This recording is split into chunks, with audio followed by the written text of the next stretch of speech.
This video is sponsored by Dubby Jitterless Energy Blend. Click on the link in the description and use the code PackerMan to save 10% on any order.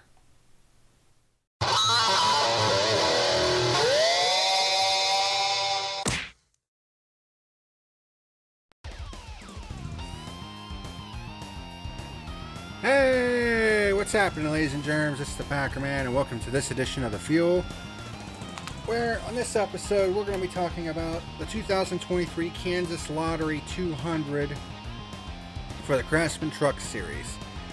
And I wasn't able to watch this one live because I had to work.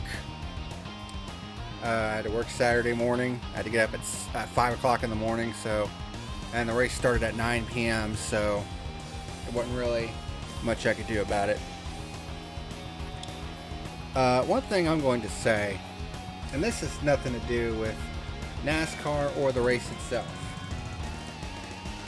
Fox Sports just fucking sucks. I mean, I know I've said this before, but I mean, I'm going to tell you this right now. This race was actually probably, arguably, the best truck race we've seen all year. You know I saw the finish on Twitter, and I thought, well, was it, a good finish because, of the late restart, or was there actually good racing? There was actually good racing. The first stage was kind of because it had a couple of quick cautions, and not a whole lot happened. Stage 2, though, was when it really picked up. Like, I'm serious. There's a lot of good racing. Ben Rhodes and Nick Sanchez were trading the lead back and forth. Carson Hocevar was up there. There were actually a lot of different leaders in this race. Not one leader really dominated per se. Because when you look at the race stats, there were 18 overall lead changes in this race, 6 of them pure lead changes, 4 caution flags. There were 1,826 green flag passes, which comes out to an average of 18.3 per green flag lap, which is actually pretty good. And Nick Sanchez led the most laps, but it was only 43 laps out of a 134 lap race. So nobody really dominated this race. This was a highly competitive race. And we actually saw some good racing, especially in stage 2. You had Sanchez up there, Corey Heim, Carson Hocevar, Ben Rhodes for a while until he smacked the wall. Then he was kind of struggling. But one thing I'm going to say, though, like I said, Fox Sports 1 just sucks. Their commentary booth, especially with Jamie Little, it's just not good. And I'm not saying that because Jamie Little is a woman. I'm pretty sure that with time she could get better, but right now, she's just not good being a color commentator. She's more suited for pit road, the pit road reporter type deal. Being lead commentator, I don't know, it just doesn't seem to be working. Not to mention the fact that none of the commentators are actually at the track. They're actually back in Charlotte. So that's why some of the reactions seem like they're a little bit delayed. That's why, because they're watching it on a monitor as opposed to being there at the track. And the call of that finish, I mean, my God, dude.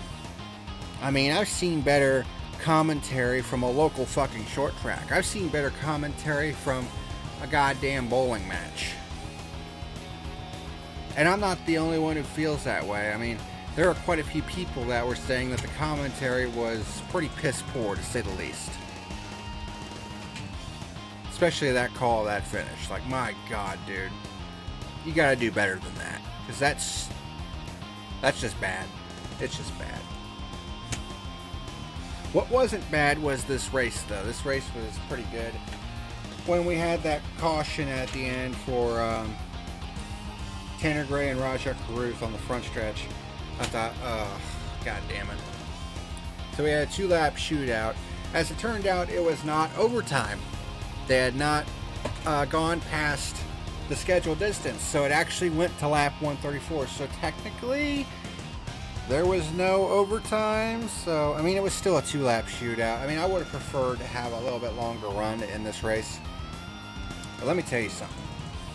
The guys at the front of this field, they made the most of that 2-lap shootout, because you had Zane Smith, who managed to fight his way up there to battle for the win. he was side by side with Heim. Of course, they started side by side because of the double file restarts. And then you have Christian Eckes. Just the balls on this dude. I mean, they might as well clank, you know, because I mean he went high in 3 of 4 to try to take the lead away. They're 3 wide coming off of 4, coming to the white flag, nearly touching, and they somehow make it through. Eckes actually ends up dropping back behind Heim and Smith, but Heim and Smith are still side by side going down the backstretch. So that allows Eckes to get a huge run on him, and this time, instead of going high, he opts to go low and do the 3 wide move going into turn 3. And it's a move that actually ends up working. Now, Zane Smith actually tried to stay on his outside, but he actually got really loose and damn near lost the truck, but somehow ended up saving it. And Christian Eckes gets the win in what was a pretty damn thrilling finish to the truck race. But it wasn't really the only thing to talk about. I mean, it was a pretty good race overall. I was honestly kind of surprised because lately the truck series has just not really been that good, to be honest. So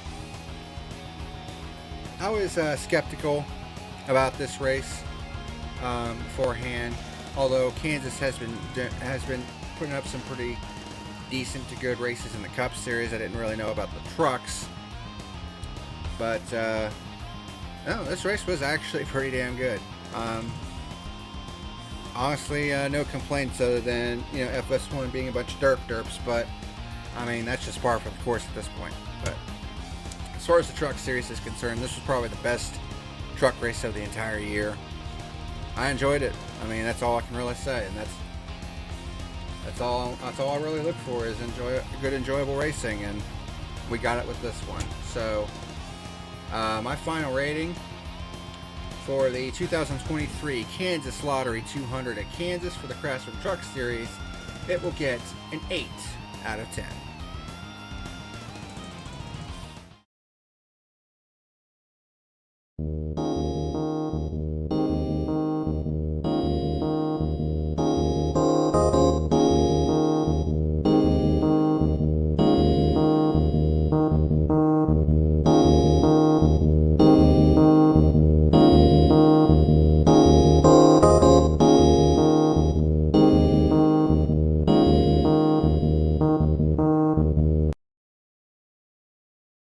What's happening, ladies and germs? Thank you for watching tonight's video.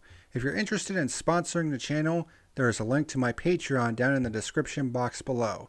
Otherwise, hit like and subscribe if you want to continue watching great content like you saw today. Thank you very much for watching, and until next time, this is the PackerMan signing out.